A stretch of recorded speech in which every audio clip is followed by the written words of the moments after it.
Halo, halo. Natumaini sasa tunaweza tukaendelea. Namuona Kalusa Alexander, namuona Thomas Damian,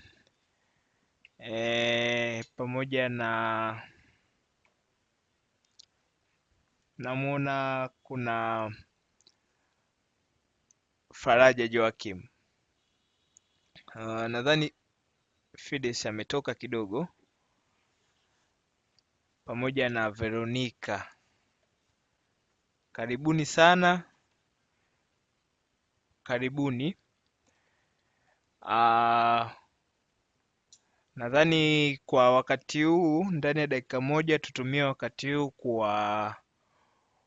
kuwaita ndugu zetu, kuwashirikisha kwamba tunaanza session yetu moja kwa moja. Kwenye mada ya leo tutazungumzia kuhusiana na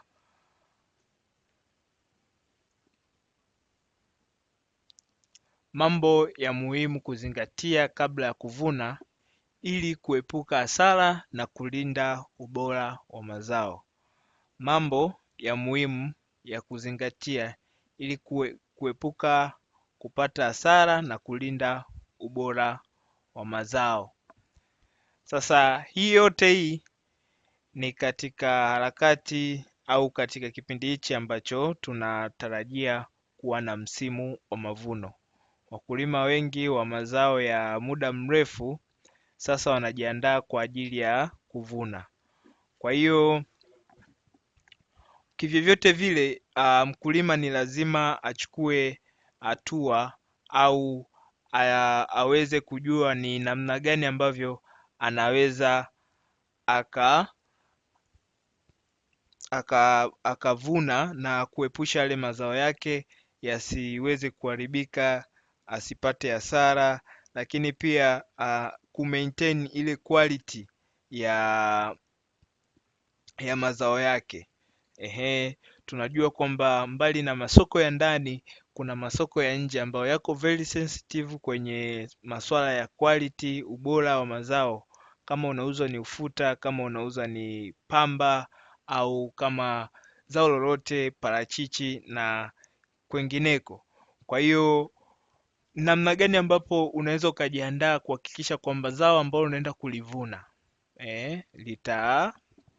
litakuwa na ule ubora ambao utaenda kushindana katika masoko mbalimbali. Na leo nilipanga session yetu tuwe tuna wataalamu mbalimbali, wataalamu wa kilimo kutoka Mazao Hub, ambao hawa watakuwa na maswali kadhaa. Namuona Fides Jerome na watakuwa na nafasi ya kujitambulisha. Mimi nitaongoza tu mjadala, lakini nao watashiriki kwa namna moja au nyingine. Dr. Kalusa, tutakuwa na Dr. Kalusa. Dr. Kalusa, naomba ujitambulishe.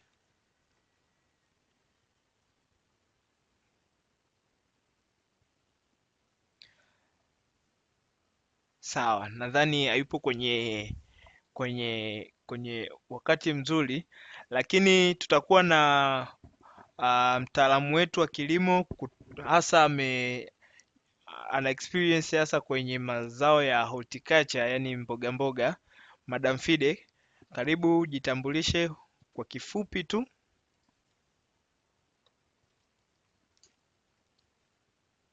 Habarini za leo. Salama.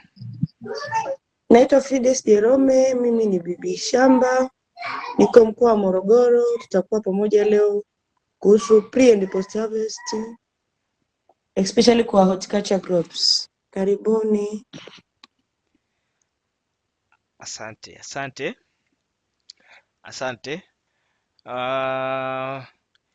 Ningependa kutambua uwepo wa wakulima. Kama kuna mkulima yuko very confident kujitambulisha,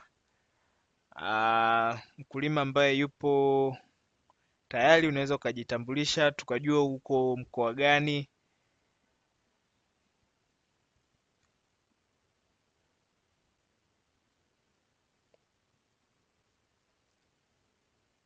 Okay, sawa.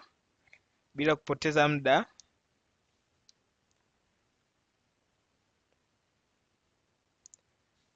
naomba niendelee. Leo kama tulivyosema, sasa kuna mtaalamu mwingine hapa ilikuwa tuongee ajiunge, lakini naona yuko kwenye harakati za field, Mr. Juma Debe. Mr. Juma Debe. Okay, naona bado yupo na wakulima. Sawa. Nadhani tutaongea kwa mazao ya mboga mboga na kugeneralize hasa kwenye mazao ya nafaka na sehemu zingine. Sasa leo tutakuwa na maswali kadhaa na maswali haya yataongoza mjadala. Kwa hiyo ukiwa kama sehemu ya mdau wa kilimo au mkulima, unaweza ukajibu moja kwa moja, lakini pia kuhakikisha kwamba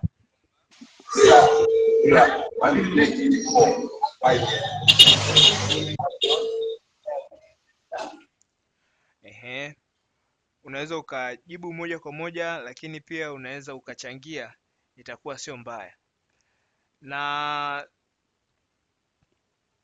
kama ilivyo kawaida, tunaongozwa na mada kuu ambayo inasema teknolojia inayoongeza faida na mapato kwenye kilimo. Sasa kwanza, kabla hatujaenda mbele, ni dalili zipi ambazo zinaonyesha kwamba kitu ambacho umekilima shambani kiko tayari? Yaani ni viashiria vipi ambavyo vinaonyesha kwamba hili zao liko tayari wa kuvuna? Na kuna madhara gani ya kuchelewa au kuwaisha zao kuvuna? Hilo nitakuwa ni swali la kwanza, lakini swali la pili tutapata kujua kuna maandalizi gani ambayo mkulima anatakiwa kufanya kabla ya kuanza kuvuna. Ni yapi ambayo unatakiwa ufanye kabla ya kuvuna?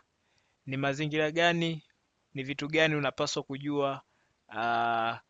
Ni unatakiwa upitie hatua zipi? Lakini pia unatakiwa ujue kwa mazao kama mpunga, mahindi, hatua gani za kuchukua baada ya kuvuna. Unatakiwa ufanye nini? Uweke wapi? Na kwa upande wa mboga mboga na matunda, kwa wale wakulima ambao wanalima kilimo cha namna hiyo, ni njia gani bora za kuvuna ili haya mazao yasiharibike haraka? Kwa maana haya mazao ni very sensitive kwenye swala zima.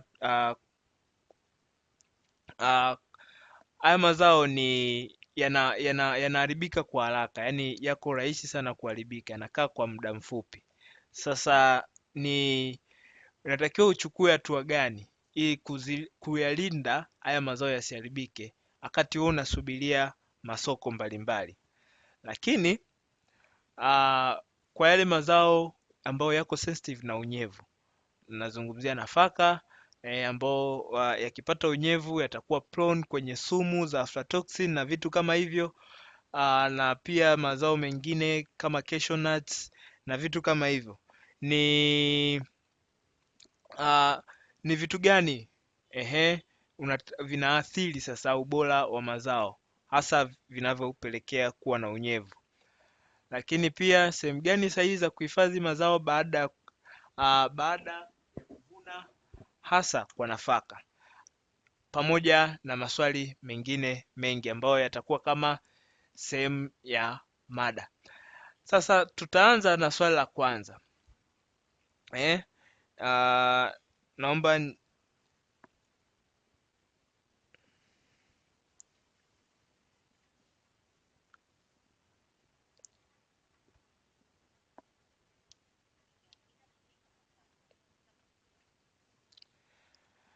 tukianza na swali la kwanza, naona Juma mtaalamu wetu hayupo, lakini tukianza, ni dalili zipi ambazo zinaonyesha kwamba zao liko tayari?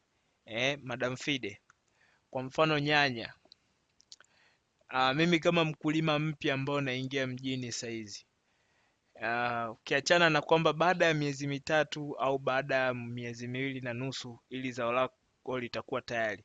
Je, kuna kiashiria chochote ambacho ukikiona unaweza ukajua kwamba ili zao langu liko tayari, ili mkulima ambaye analima asi asichelewe au asiwahi sana kulivuna ile zao lako. Karibu Madam Fide.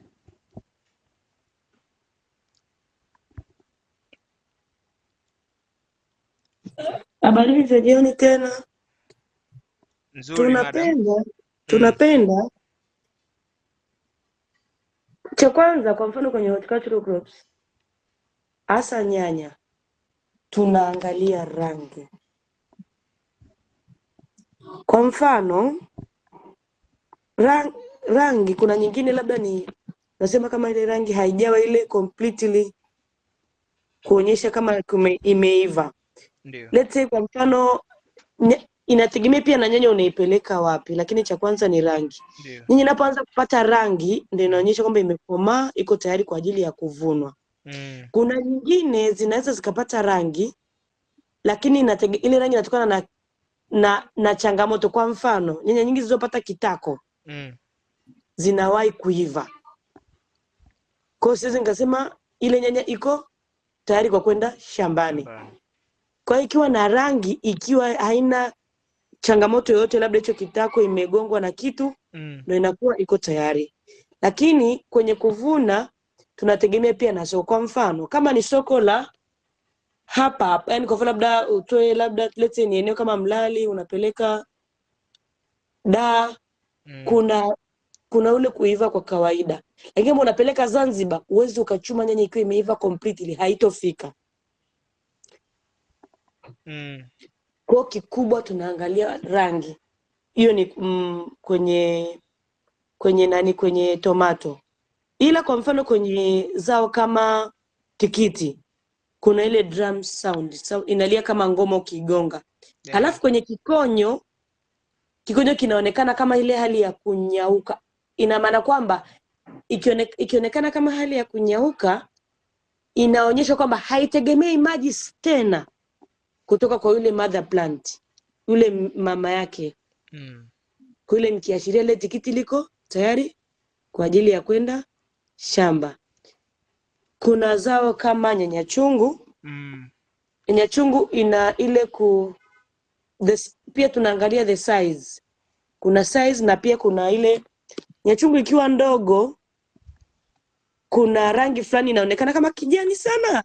Ni kama ni ile nyanya chungu kwa mfano kama hizi tunazoita hizi hybrid.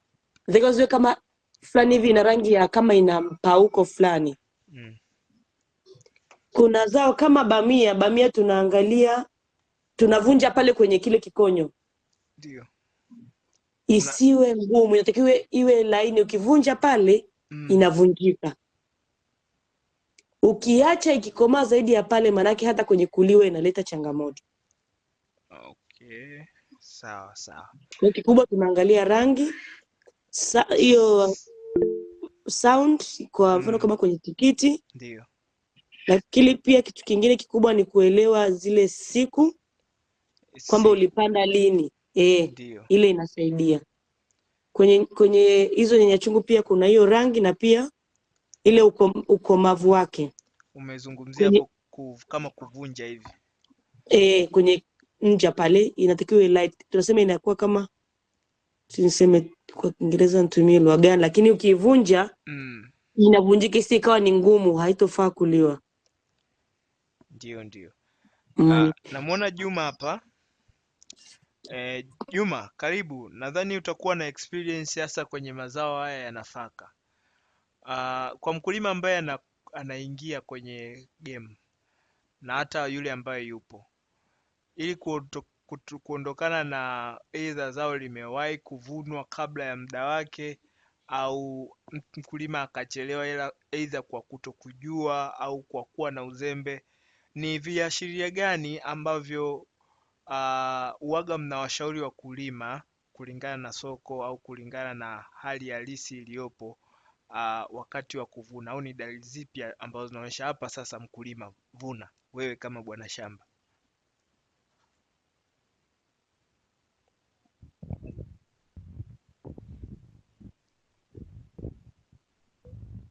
Juma,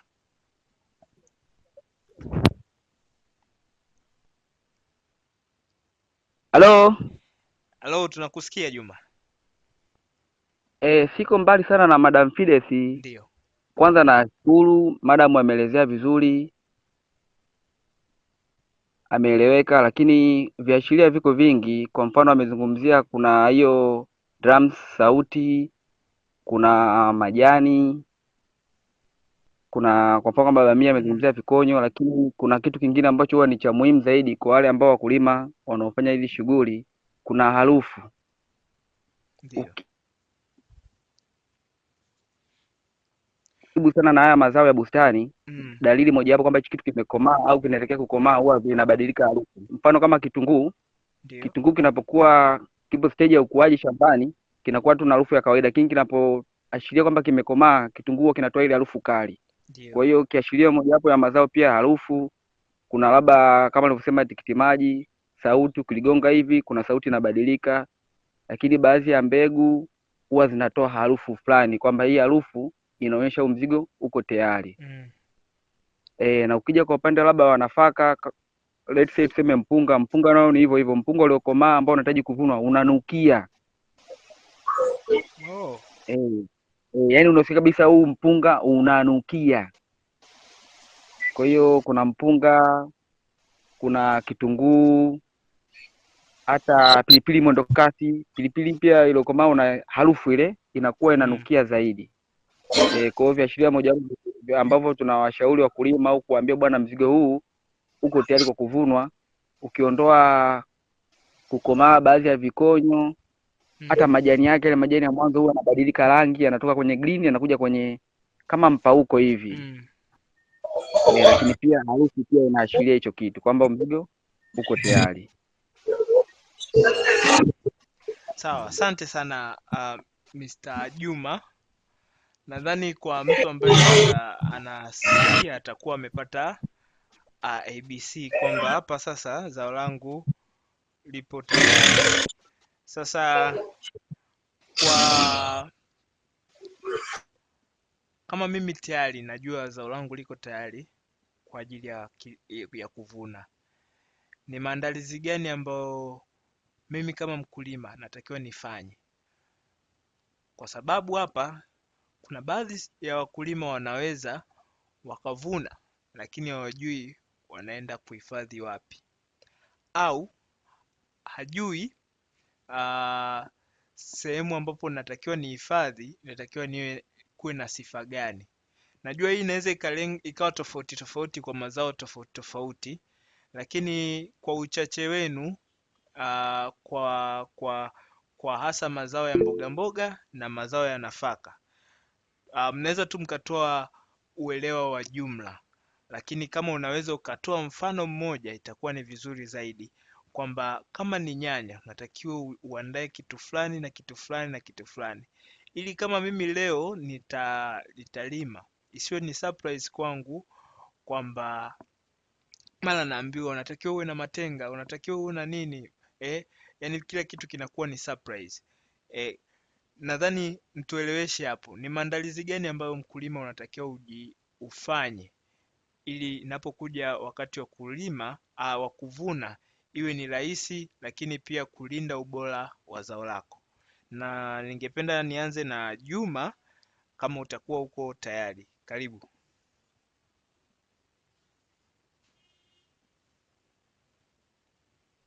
Asante sana.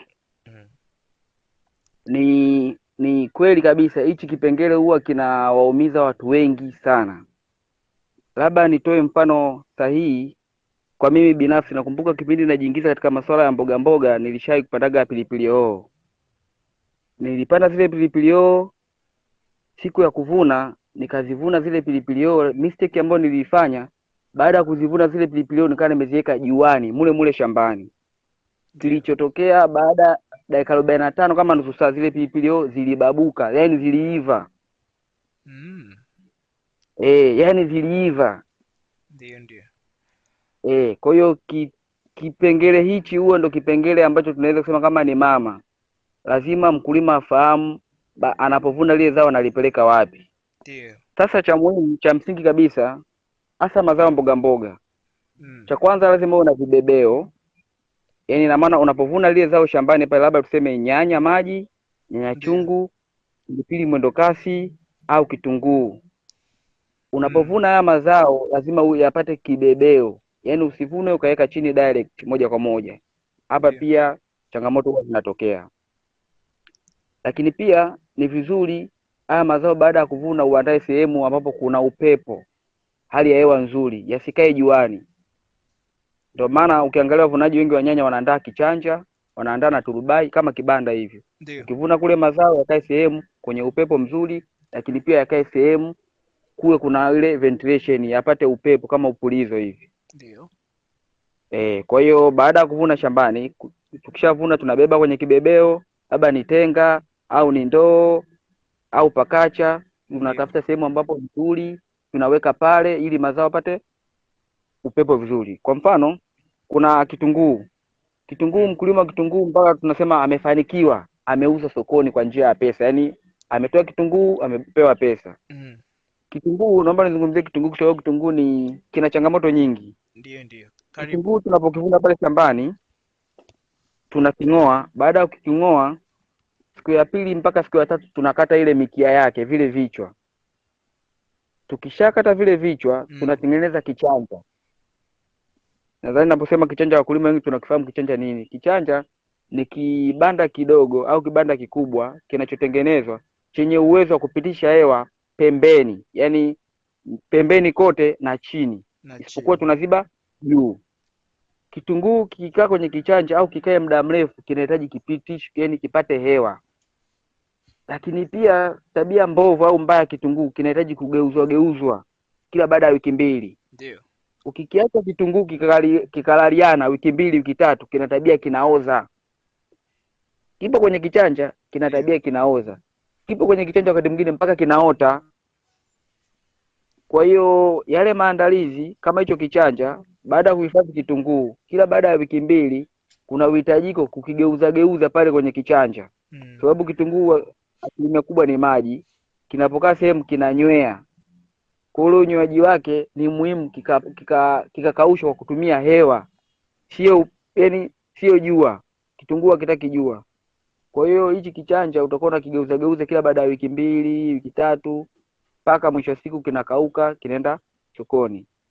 Lakini pia kuna hata pilipili mwendokasi, kuna pilipili hoho, kuna nyanya. Unaona kadri siku zinazidi kwenda, vibebeo vya nyanya huwa vinabadilika. Kwa mfano labda tuzungumzie tenga, nyanya ikishavunwa shambani, unakuta kwenye ile tenga la nyanya wanatanguliza manyasi chini. Wanaweka manyasi, then inakuja nyanya. Alafu juu wanakuja wanaweka hizi pumba laini, hizi pumba za mashineni hizi au malanda. Yale malanda au nyasi zinasaidia kuipa ile nyanya ubaridi. Inaeleweka? Hapo unakuelewa. Ni kwa nini huo ubaridi ni huu baridi unahitajika kwa sababu gani? Nyanya hahitaji jua. Yaani haya mazao utikacha hahitaji jua. Yakihitaji jua yanachoma, yanaungua, yanababuka. Kwa sababu ukiangalia mazao mengi ya utikacha asilimia nyingi yana maji, yenyewe yamebeba maji kwa kiwango kikubwa sana cha hilo zao.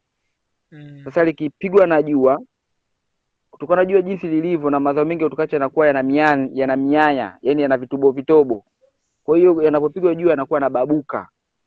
Sasa unapopeleka sokoni, kuna masuala ya shape, quality, quantity, ni lazima kiwango kitapungua. Sawa. Kwa hiyo kwa hali tu ya kawaida, maandalizi ni muhimu, vibebeo pia ni muhimu, lakini pia mkulima tunamshauri kabla ya kuvuna ajue anaenda kuuzia wapi. Jambo la muhimu hilo. Anaenda kuvuna na atatumia muda gani mpaka kufika shambani. Mfano alizungumzia hapa Madam Fides, ni kitu muhimu sana. Nyanya, kusema kuna nyanya zinapelekwa Zanzibar, Unguja, lazima uangalie ile rangi yake ikoje. Ni kweli kwa upande wa nyanya tunaangalia rangi, ikishakuwa na rangi ya pera, yani ikishatengeneza nyanya inakuwa ni ya kijani, lakini inapoanza kukomaa kuna rangi fulani inakuja hivi kama pera, tunaita mapera. Ndio. ule ukijani unakuwa kama mgumu mgumu. Kwa hiyo ukivuna nyanya ikiwa na ule ukijani mgumu mgumu, utaposafirisha kutoka shambani mpaka kule sokoni almost siku 3 mpaka wiki. Kwa nyanya mpaka inamfikia mlaji yenyewe inakuwa nyekundu imeiva. Kwa hiyo kuna vitu hapa vya namna hiyo vinatakiwa viangaliwe kwa umakini. Japokuwa sasa hivi wakulima wengi wa nyanya wamegundua wanavuna nyanya mbichi, wanahifadhia ndani, wanazivundikia ndani. Sawa, nitaongezea hapo kwenye swali baadaye. Fides, kama una chochote cha kuongezea, lakini naona asilimia kubwa amekava. Karibu.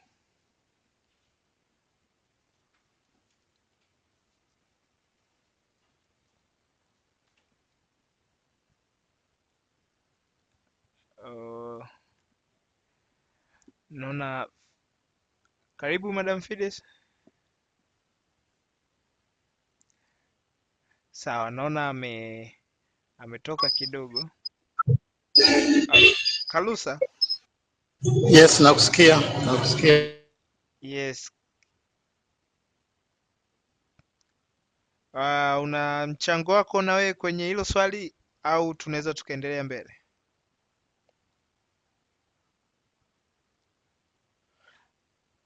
Asante. Sawa, nadhani umelijibu vizuri hilo, na mtu yote ambaye anatusikia anaweza akawa na mchango, anaweza akawa amepata kitu chochote kutoka kwako.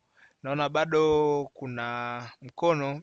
Mr. Juma, karibu kabla hatujaenda sehemu nyingine.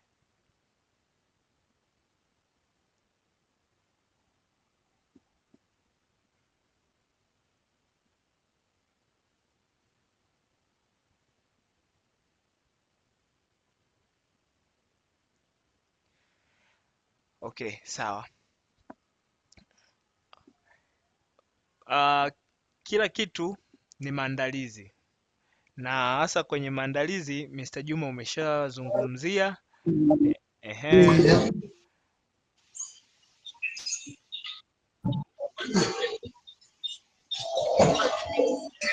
Mr. Juma umezungumzia hapa kwenye swala la maandalizi.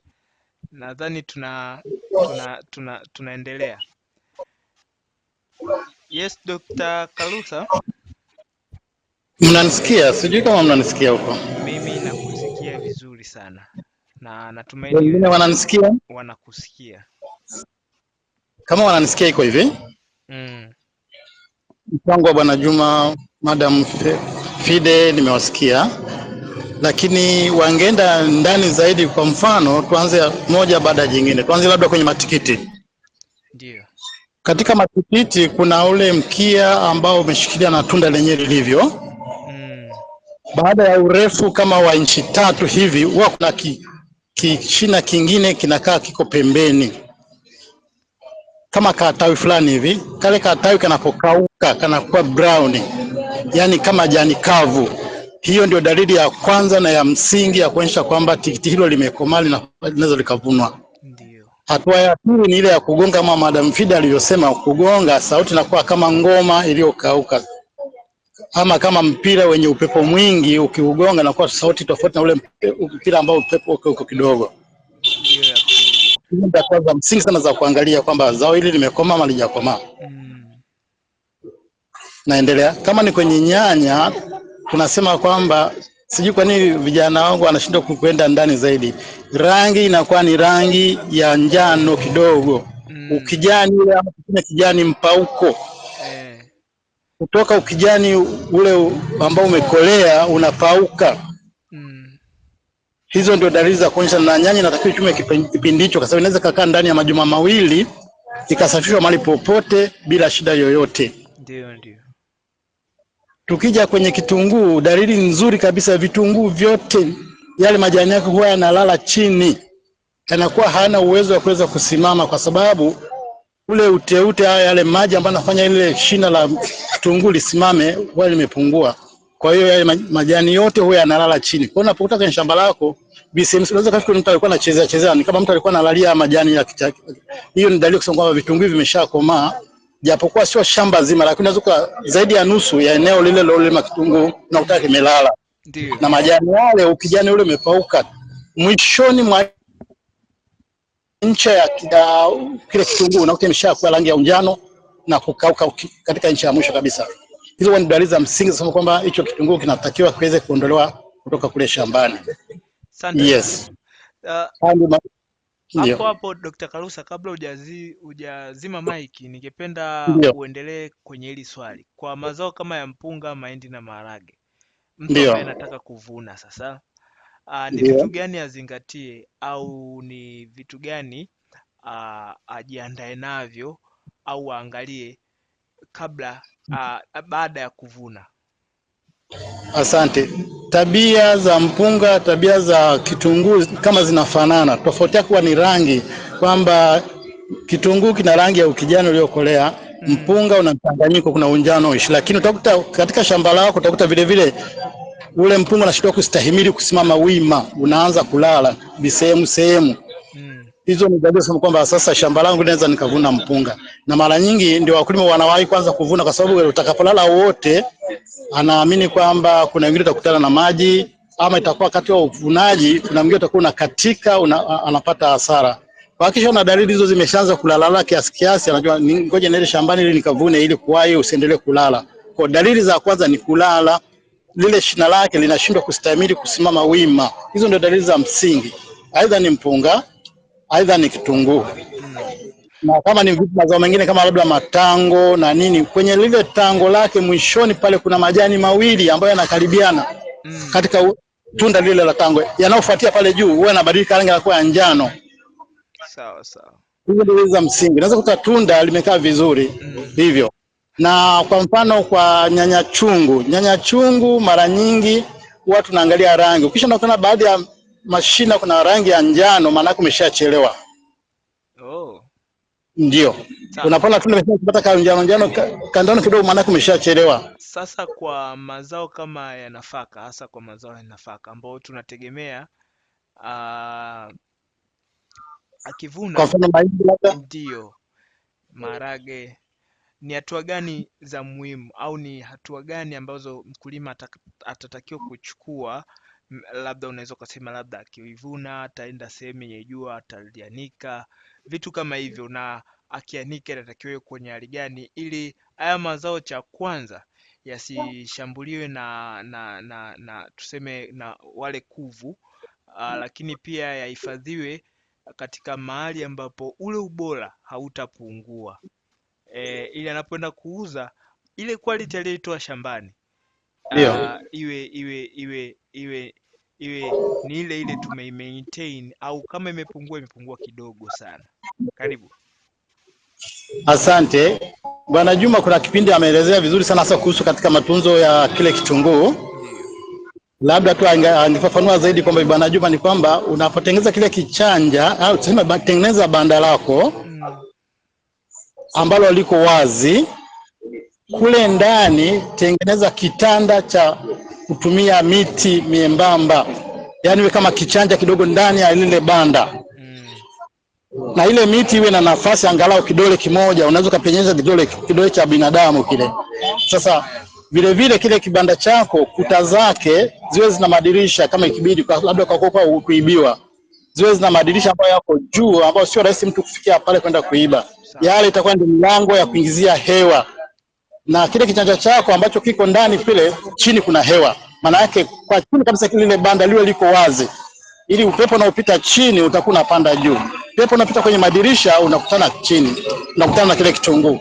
Kitunguu chenyewe unapokuweka kwenye banda lako lile pale, usijaze eneo lote lile la kichanja, weka upande mmoja, ili Bwana Juma alisema kwamba unageuza.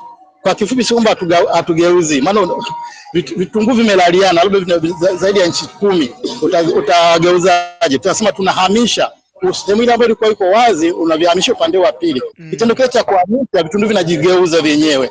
Kwa hiyo vikikaa kama Majuma alivyosema, ama mmoja unarusha tena kule ulikopeleka mwanzo. Asante. Nimemwona Madam Fide hapa. Karibu Madam Fide, kama una mchango wote kwenye swali ambalo nimekwisha kuuliza. Ambacho pia nimeona kwa vitunguu, ndio kuna waya meshi fulani hivi pia unakuta mtu anaweza akatandika. Sawa sawa.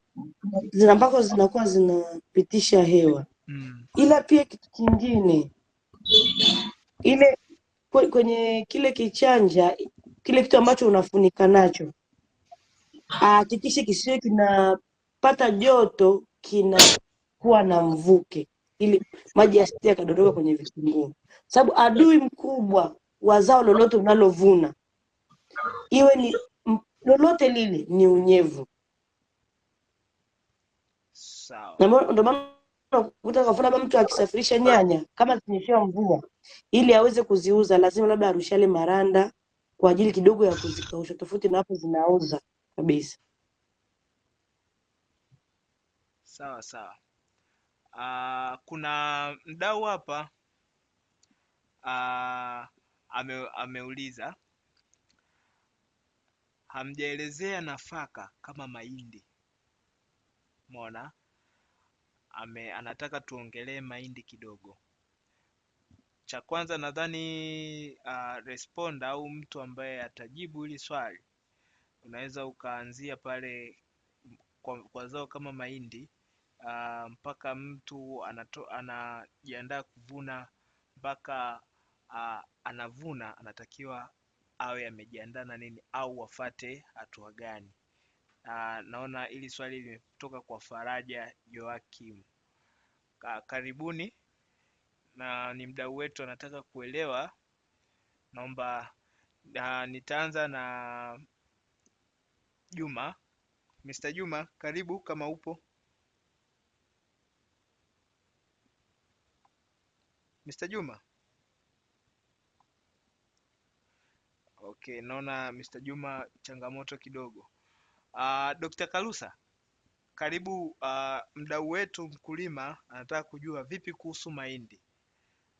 Je, kabla ya kuvuna unatakiwa ufanye nini, wakati wa kuvuna na baada ya kuvuna?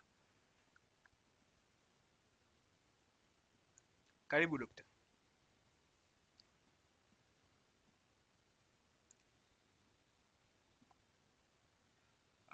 Dr. Kalusa. Okay, sawa. Madam Fide. Okay, kwenye swala la mahindi, anatakiwa kujua kwamba anavuna mahindi ya pigobo au makavu. Kwa mfano, kama ni gobo, kuna yale mahindi malaini sana, kuna ile saizi ya kati na magumu. Magumu. Kwa mfano kama ukitaka kujua mahindi yako yamekomaa, atakuuza gobo, kuna ile unamenya tu mahindi, unamenya mwindi mmoja, ambako ili kujua kama ukomavu wa mahindi yako, usimenye tu mwindi wa kwanza, unapita sehemu kama 3 kwenye shamba, ili kujua, tunasema ile unahesabu afu unafanya average kwa asilimia ngapi ya mahindi yangu yatakuwa yamekomaa. Lakini kama ni mahindi yaliyokauka, anatakiwa kusubiria mahindi yakauke vizuri. Anatengeneza sehemu ambayo haina ubichi, labda kwenye kama anavunia shambani, turubali, anaandaa turubali, sehemu yenye kivuli.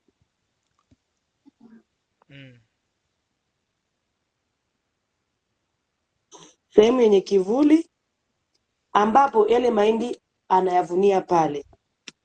Akisha yavuna, tuna ile kuchagua, kwa sababu saa nyingine unaweza tuna mahindi mengine pia yametobolewa, amefanyaje, tunasema ile unasoti. Kila mahindi kama ana sehemu ambayo ni eneo zuri, kila mahindi yatenge.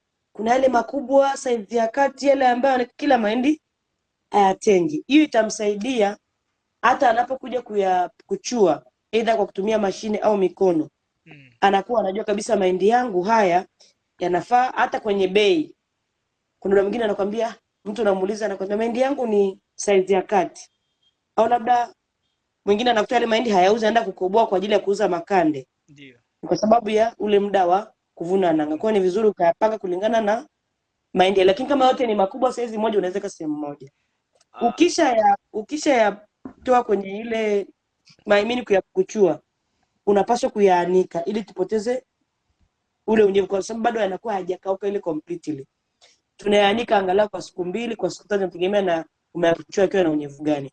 Alafu tunahifadhi. tunapenda tuhifadhi sehemu ambayo hamna unyevu. Kwa mfano kama ni nyumbani au store, tuweke zile pallet kama mbao zile, hapo unapanga ile magunia juu, tusiweke chini kwenye sakafu. Ile baridi ikiingia kule anapata kama uvundo fulani. Alafu pia kama mtu una uwezo mzuri, labda unaona bei ya sasa hivi hujaridhika nayo, unasubiri, kuna zile kinganjaa. Kinganjaa ni mifuko ambayo mdudu kabisa hagusi ukiufunga vizuri, hata uweke mwaka mzima. Hindi lako linakuwa safe na lenye quality nzuri, na hautatumia hata ya madawa mengine ambayo pia tunasema ni sio mazuri kwa binadamu.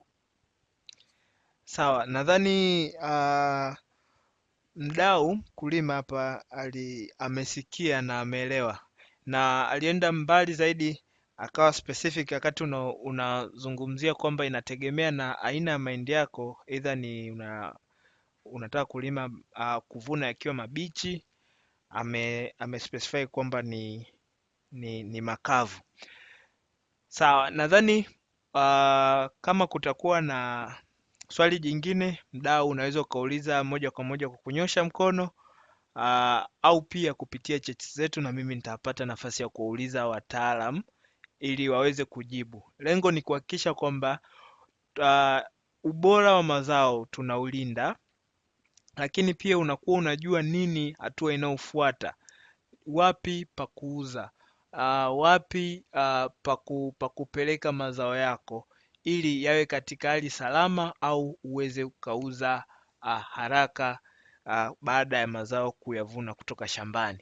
Mimi nitaendelea na maswali, lakini kama ulivyosema, ukiwa na swali unaweza ukauliza moja kwa moja kupitia chats au kupitia kunyosha mkono. Hili naona nitaliluka. Sawa, nadhani hili litagusa sana kwenye mazao ya nafaka, lakini pia hata mboga mboga nadhani ni swali ambalo linagusa. Unyevu umekuwa ni changamoto. Nilihudhuria kikao cha bodi ya korosho, na moja mada ambayo ilikuwa sensitive kuhusiana na lile zao ni kuhusiana na unyevu, kwamba unyevu katika namna moja au nyingine unakuwa unaathiri bei za lile zao.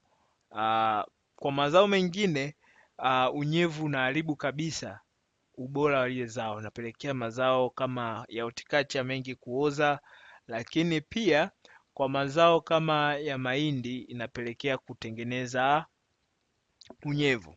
Sasa hii nimeongea tu kwa mimi jinsi ninavyoelewa. Hebu nipende kutambua mchango wenu wataalamu.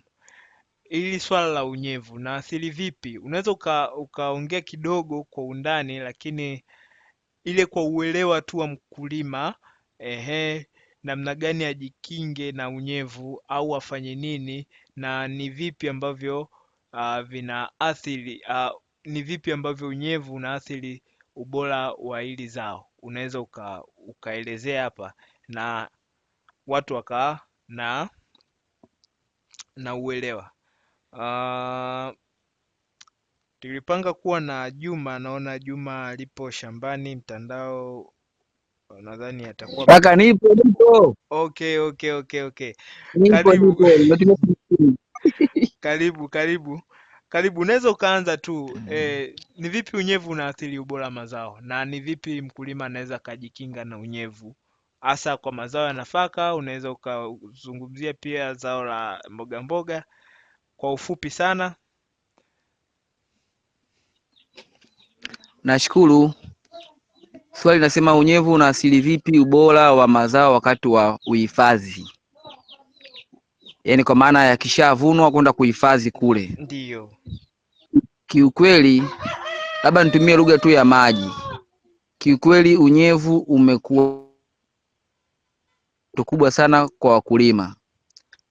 Kwa haraka tu, unyevu zaidi ya mbili. Moja, unapunguza uzito wa lile zao.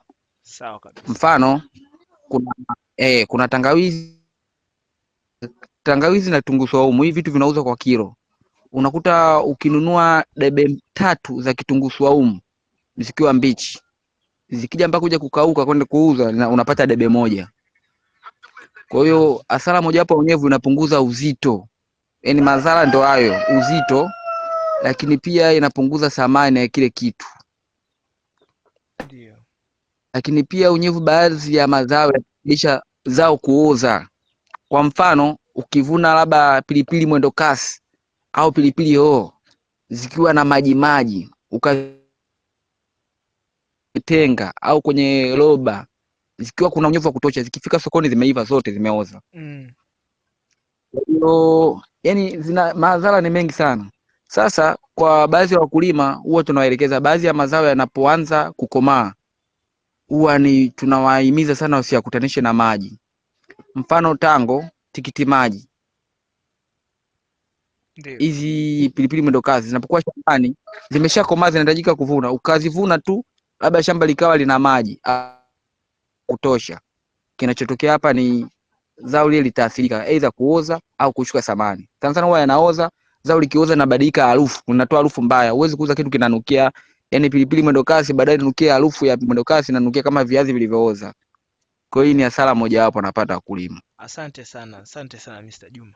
Nadhani hili umelielezea kiundani na nashukuru. Nadhani kama kuna mtu pia atakuwa na cha kuongezea atauliza. Tutaenda kwenye swali jingine. Tutaenda kwenye swali jingine.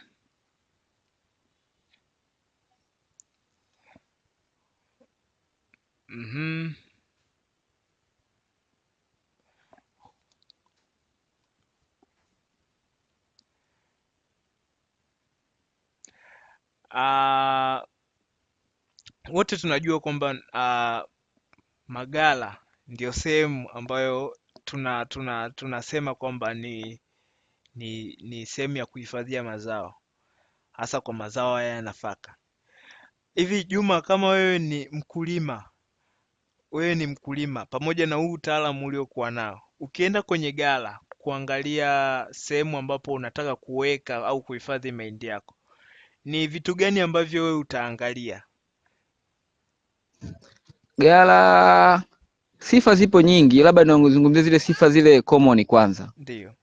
Sifa moja hapo, bei, uhifadhi wa pale kile yani ile zao langu pale nahifadhi kwa kiasi gani. Cha pili, wakulima tunaangalia ukubwa wa ghala. Kwa maana ile ghala lina ukubwa kiasi gani, upana na urefu. Mara nyingi maghala yana sifa ni yale ambayo yameenda juu, yameenda hewani. Sasa hivi kuna maghala ya kisasa kiasi kwamba unakuta Fuso au Scania ina uwezo wa kuingia ndani ya ghala ikageuza na mzigo ukapakiwa. Ndio. Sifa nyingine, ghala lazima liwe na uwezo wa kupitisha mwanga, yani mule kuwe na ventilation ya kutosha.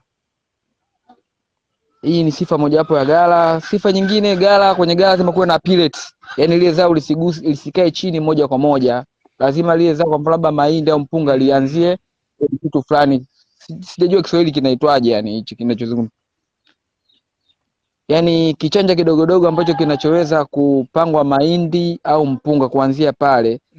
Yani yale mahindi yasiguse kwenye sakafu moja kwa moja. Wengine tunawekea tulikuwa tunawekea juu friji. Kile sijui kinaitwaje Kiswahili, Waswahili mtanisaidia, kile kitakio kile. Lakini pia sasa hivi kuna baadhi ya maghala unakuta kwenye ghala mule pembeni ya ghala au mbele ya ghala kuna mashine kiasi kwamba pale unaweza ukatoa mzigo wako ukaupeleka mashineni, aidha ukakoboa au ukasaga. Hii inarahisishia mteja kumleta pale kwenye ghala. Kwa hiyo wakulima wengi wanatamani ghala liwe limekamilika, siku kwenda kutoa mzigo anakuta anauza pale au anaongeza thamani mzigo wake na kuuza na kuondoka. Hizi pia ni moja ya sifa za ghala. Nyingine, ghala lazima iwe barabarani, isiwe imejificha kidogo. Sawa, asante. Uzuri tuko na Mr. Thomas ambaye moja kwa moja yeye ni anahusika kwenye kitengo cha usambazaji na ununuaji wa mazao hapa. Hebu Mr. Thomas, wewe ukienda kuangalia ghala, mbali na hivi ambavyo amevisema Juma, unashauri wakulima wanapoenda kustore kwenye magala, gala liwe na hali gani, au ni vitu gani ambavyo ni international standards gala inatakiwa liwe navyo, ili kwenye ikienda kuuza huko duniani watatambua kwamba hii kweli ilikuwa kwenye gala ambalo limenyoka. Karibu Mr. Thomas.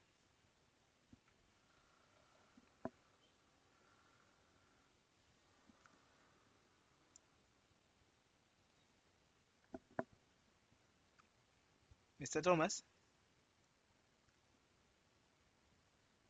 Okay, nadhani atatujoin. Tunaweza tukaendelea. Malizie swali la mwisho.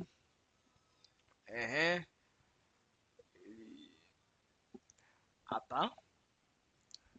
Ni makosa gani ambayo wakulima wengi, najua tumeelezea hatua moja moja kwa uchache, lakini pia kwa undani kwenye hii process ya kuvuna mpaka kwenda kwenye kuhifadhi, au pengine kuvuna mpaka kwenda kwenye kuuza kwa mazao ya horticulture. Ni makosa gani ambayo wakulima wengi wanafanya wakati wa kuhifadhi au kusafirisha mazao yao?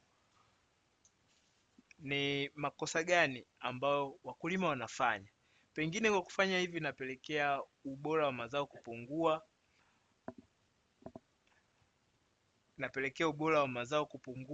au inapelekea mazao kuharibika kabisa. Sasa ningependa Madam Fide ungekuwa wa kwanza kujibu kama uko tayari. Karibu.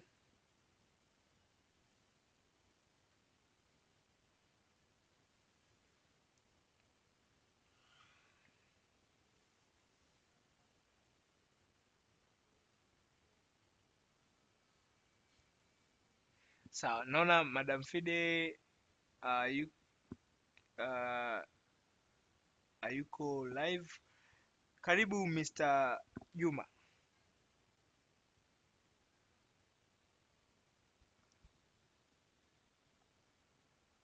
Juma?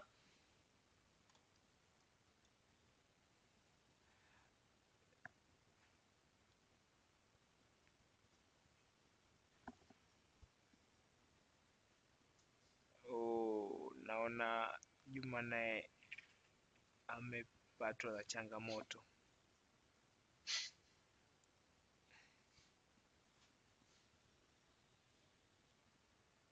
Juma yupo, naona Fides pia changamoto ya mtandao. Namuona Godfrey. Godfrey, kama ungepewa nafasi ya kumshauri mkulima, ni makosa gani ambayo wakulima wengi wanafanya? Unaweza ukatoa brief. Wakati tuna buy time tulipanga kumaliza saa 12 kamili, lakini naona ili liwe swali la mwisho kwa wataalamu ambao tupo. Karibu Mr. Godfrey. Yes. Ni makosa gani ambao wakulima wanafanya wakati wa kuvuna mpaka kwenda kuuza au kuhifadhi mazao yao, ambao yanapelekea mazao kupungua ubora? Kama uko tayari, karibu.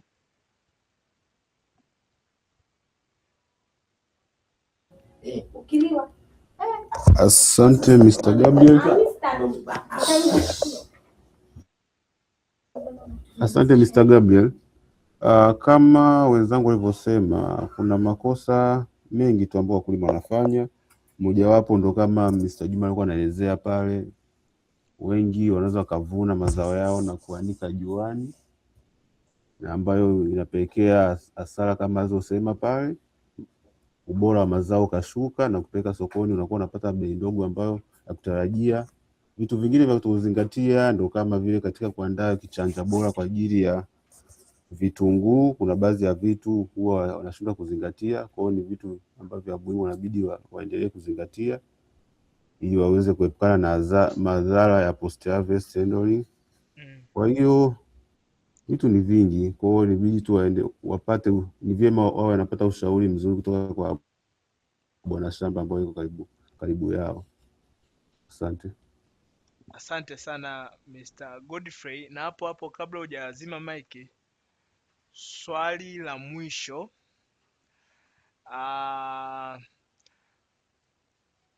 Kama wewe ni bwana shamba au mtaalamu wa kilimo, ungekutana na mkulima ambaye ametoka kuvuna zao la msimu mrefu sasa hizi, au ametoka kuvuna au anavuna leo zao lake la utikacha ya mboga mboga sasa hivi, kulingana na experience yako au kulingana na hali unavyoiona, unamshauri huyu mkulima baada ya kutoa lile zao afanye nini? Kama either alime au apumzishe shamba. Na juu ya hilo swali, kama ni kupumzisha shamba, afanyeje? Karibu. Asante. Kwa mazao mengi haya ya season ya msimu, tunamaanisha huwa tunasema tunazingatia kufanya crop rotation, yani ufanye mzunguko wa mazao. Kwa hiyo kama msimu huu umepanda zao ila hapa, kwa mfano umepanda nyanya, hatutegemei tena msimu ujao katika shamba hilo hilo uje upande zao ambalo la jamii ya nyanya kama nyanya chungu, labda nyanya chungu hizi, pilipili hoho, hizo jamii ya namna hiyo. Kwa hiyo vitu kama hivyo ni muhimu kuzingatia. Hii tunafanya hivyo ili kuweza kuepukana na wadudu au magonjwa ambayo huwa haya mazao huwa yanapenda huwa yanaathiriwa na aina moja ya wadudu na pamoja na magonjwa. Kingine cha kuzingatia ni unaweza ukaboresha tu rutuba ya hiyo ardhi kwa kupanda mazao kama mazao haya ya mikunde haya kama maharage, mazao kama jamii hiyo, ili kuongeza rutuba ya udongo, maana haya mazao yana tabia kuongeza rutuba ya udongo kwa muda fulani. Kingine kama hautaweza kufanya hivyo, ni wakati bora wa kuweza kupima afya ya udongo wako na kuweza kuapply kama ni manyua au ni ile chokaa ya kilimo, inakuwa ni wakati mzuri zaidi. Nahisi inakuwa nimekamilisha. Asante sana, asante. Kuna mdau mdau wetu ambaye yupo anatufuatilia, ameuliza mbona mahindi hatuzungumzii? Wewe kama mtaalam, tukianzia pale ambapo kwenye swali lililopita, anataka kujua yeye kama mkulima mahindi, wakulima wengi wenzake wa mahindi wanafanya makosa gani? Lakini tukimalizia kwenye hili zao la mahindi, kama yeye anavuna au anategemea kuvuna, afanyeje? Lakini pia kama kuna insight nyingine ambazo ungependa kumpa yeye kama mkulima wa mahindi, ungependa kumshauri kuhusiana na mbegu bora, moja kwa moja ningependa ukajaribu kumjibu kwa upana wa namna hiyo, ili yanapotoka hapa asiwe na maswali, kwa sababu moja kwa moja hii tumeitengeneza kwa ajili ya wakulima. Sawa. Na mwingine anauliza hapa kwenye kitunguu maji, ila kitunguu maji tumekizungumza sana. Naona nitapata nafasi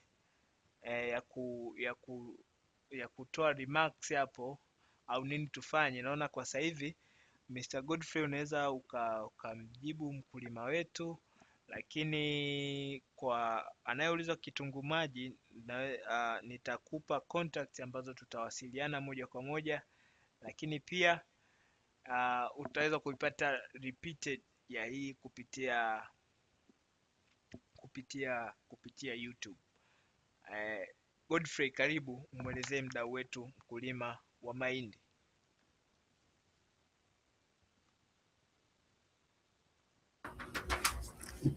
Asante. Kwenye zao la mahindi ni kama walivyosema yani unategemea kuvuna kwa sababu gani? Uipanda kwa sababu gani? Uipanda ili uvune mahindi akiwa labda ni machanga yale ya kunani ya kuchoma, au unapenda kuja kuvuna akiwa labda makavu? Sasa kama ni ya kuchoma, na utaangalia ule muda wa kukomaa. At least ukigusa ule mwindi unakuwa ni bado ni ganda la nje linakuwa la kijani, lakini ukigusa hivi inakuwa bado ni gumu. Kwa hiyo hapo inaonyesha wakati huu hindi inakuwa at least imefika muda mzuri wa kuvuna. Na hiyo nani la nje yale tunaita yale kama ndevu zake zile huwa at least zinaanza kukauka kwa mbali. Na kama umepanga kuvuna kwa ajili ya yakiwa makavu, ile mahindi kabisa punje, kama Madam Fida alivyosema pale mwanzoni, utakuwa unaangalia ukomavu wa punje zake. Unaweza ukachukua ukatesti ukalimenya tu ile nani, alafu ukawa una testi kutafuna kuangalia kama ukitafuna kama likikatika kwa moja, yani kama yani ikiwa gumu katika, yani zile punje zinakatika moja kwa moja, uking'ata zinakatika moja kwa moja, yani sio kama linabonyea hivi. Hiyo pia ni kiashiria kingine. Kiashiria kingine pia inakuwa ule mwindi wote mara nyingi unakuwa rangi yake imebadilika, yote imekuwa ya brown. Vitu kama hivyo pia vya kuzingatia. Kingine pia unaweza vitu vyote visiwe vimenani vitu kama hivyo, lakini pia unaangalia hali ya hewa pia ni muhimu kuzingatia. Kama mahindi yako yamekauka, lakini wakati usifae, hali ya hewa ikusapoti, unaweza ukaanza kuyavuna mapema, afu ukawa unafanya kuyaanika kwa muda kadhaa, kwa wiki kadhaa, ili yaweze kukauka vizuri. Nimejibu maswali baadhi yake. Okay, sawa. Na huyu mkulima wa mahindi akivuna, unamshauri aweke kwenye vifungashio vya aina gani? Au wengine wanakusanya mahali pake pa kukusanya kabla ya kufunga kwenye yale mafungashio, au kama ni magunia, mahali kwanza pale pa kukusanyia panatakiwa kuwe na hali gani? Lakini pia vifungashio vya aina gani vinatumika? Wewe kama mtaalamu unaweza ukaelezea hapo.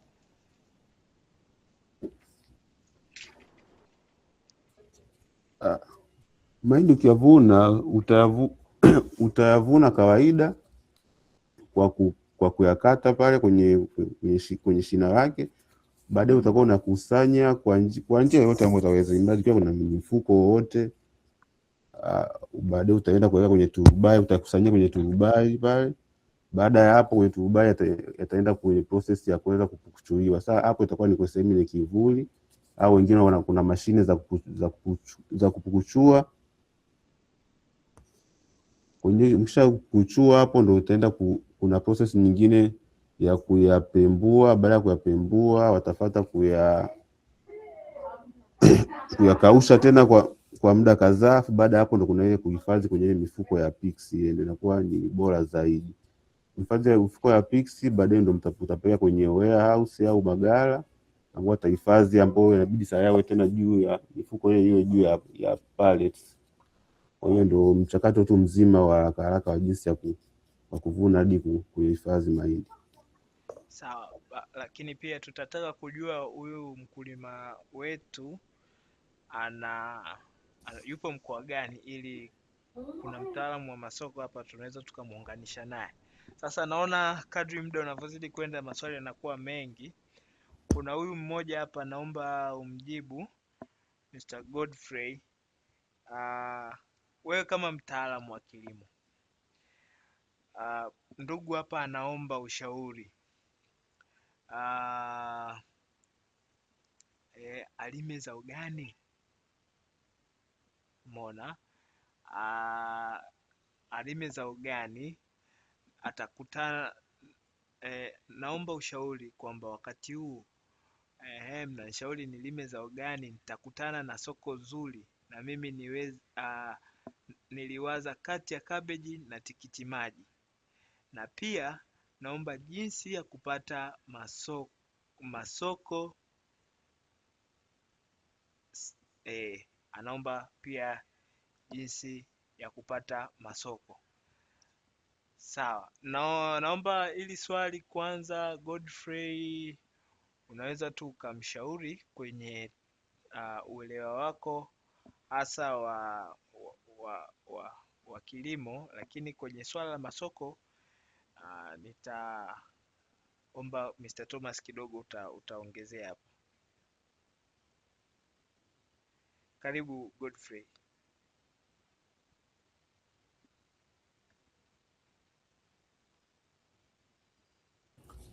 Okay, asante. Kwenye uamuzi wa kulima zao fulani, ni vyema kwanza ni vyema kufanya survey ya maeneo yako. Wakulima uangalie hali wakulima wenzako zao gani ambao wamelima sana maeneo hayo, au sokoni uangalie zao gani ambayo kwa wakati huu lina uhaba.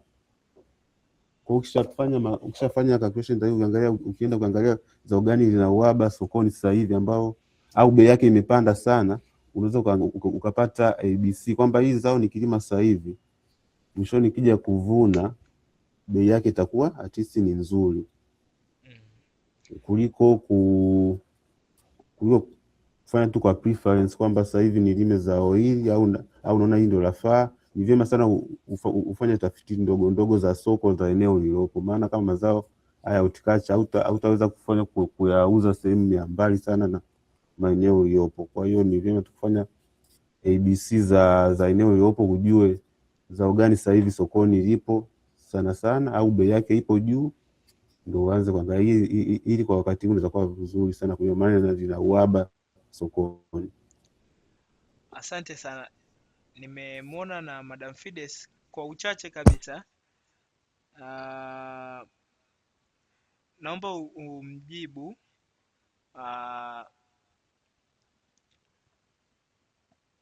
Kuna mdau wetu hapa ameuliza kwa sasa hivi alime zao gani. Yeye alikuwa amewaza kulima tikiti na kabeji, lakini wewe kwa unavyoona kulingana na masoko kama alivyosema Godfrey, uhitaji na vitu vingine ambavyo unaangalia, pengine unamshauri mkulima alime zao gani? Asante. Kabla ya kulima, cha kwanza tunaanzia sokoni, lakini locally tu kwa kienyeji, lile zao ambalo unakuta lina bei ndogo kwa kile kipindi, bei ndogo kabisa ambako hadi watu wengine hawaoni sababu ya kulilima, ile ndo anaweza akalima. Lakini kwa kipindi hichi tikiti ni nzuri sana akivuna wakati wa kiangazi. Kwa naomba ahesabu miezi anayopanda, ataenda kutana na kiangazi. Tikiti maji, kuna pia hii tango, tutatakiwa tukutane na kipindi cha kiangazi. Kuna mazao kwa mfano kama tomato, nyanya. Tarehe nzuri za nyanya, uvune nyanya angalau kuanzia mwezi wa 2, wa 3, wa 4, ila mimi simshauri mkulima avune nyanya kuanzia mwezi wa 6, wa 5, tuseme mwishoni huko wa 6, wa 7, kwa sababu kule kila mtu, hata yule aliyemwaga chini, unakuta kwa sababu mvua inamsaidia, wakati anakuja mvua zinakata, kila mtu ana tomato, hata aliyeweka kwenye nyumba yake ana tomato. Pia kwa kingine ambacho ungeweza kumshauri pia apande, kama anaweza kupanda bamia, aangalie soko lake linahitaji je, zenye mgongo au ambazo hazina mgongo. Na pia kwa cabbage ni vizuri uvune kuanzia mwezi wa 5. Isifike mwezi wa 6. Kuna baadhi ya sehemu, kwa mfano kama ana soko kama Dodoma, soko la Dodoma linahitaji cabbage kipindi chote, au na connection sana wale wanunuzi wa Dodoma, lakini bei nzuri kubwa Sio kama hata ukutana na bei nzuri, kufuata utana ile bei ya 300, 400, lakini ukutana na bei nzuri zile za 500, 700, 1000 mpaka 1000 na shambani. Vuna kuanzia mwezi wa 5. Asante. Asante sana. Asante sana. Kuhusiana na masoko unaweza ukaongezea? Sababu naomba pia niongezee, nitashare unikumbushe, kuna ile kalenda ya mazao. Okay. Basi. Kuna kalenda fulani ninayo ya mazao walifanyia tafiti watu wa TAHA. Nitaonyesha, nitakutumia, then utakuwa kwa mtu, naomba kwa mtu ambaye anahitaji kuipata, kama yuko hapa atamcheki Gabu inbox, nitamtumia Gabu alafu nitampa maelekezo. Mtu anacheka ni msimu gani, akiwa analia, akiwa upande lini, ile pia ni nzuri. Asante. Okay. Asante. Nimetoa namba yangu hapa kwenye chats. Ukiingia kwenye chat kwenye hii meeting, nadhani utapata kuona namba yangu ya WhatsApp. Unaweza ukanitext Madam Fide na mawasiliano naye moja kwa moja. Itakufikia popote pale ulipo. Ni vizuri kama mkulima au mtu ambaye unajihusisha na kilimo ukawa nayo.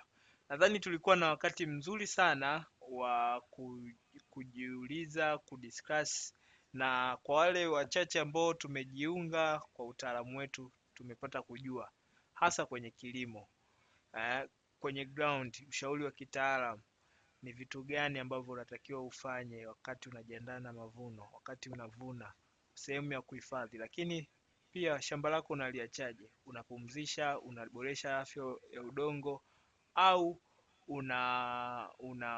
unapanda zao jingine? Kwa kusema hivyo, kwa wale ambao mtanitumia namba yangu nitataja hapa ni kuna hii ya 07 hapa nilikosea, ni 0795633221. Narudia tena 0795633221 au 0763 901 464. Ukinitumia hapo unaweza tukawasiliana vizuri. Na kwa wewe ambaye uko Tanga, tutapata kukupa access ya kuwa na afisa ugani, lakini pia kwa Faraja sijajua uko mkoa gani. Ningependa kujua hapa kwenye chats, ili kama tunaweza tukakufikia moja kwa moja au kani DM nikakutumia hiyo kalenda ya mazao, lakini pia tukawa tuna ukaribu kwa masuala ya ushauri wa kilimo. Vinginevyo asanteni, lakini ningependa madam yes, okay, Faraja yuko Tanga. Asante Faraja, ningependa kupata mawasiliano na wewe, ukanicheki kwenye namba niliyotuma inbox au hiyo namba niliyotaja hapo. Tunaweza tukaendelea na shughuli zetu mpaka Jumatano mwingine. Msisahau kujiunga tena Jumatano, tudiscuss kuhusu kilimo, changamoto, nini unafikiria tunawezaje tukasolve changamoto mbalimbali. Asante.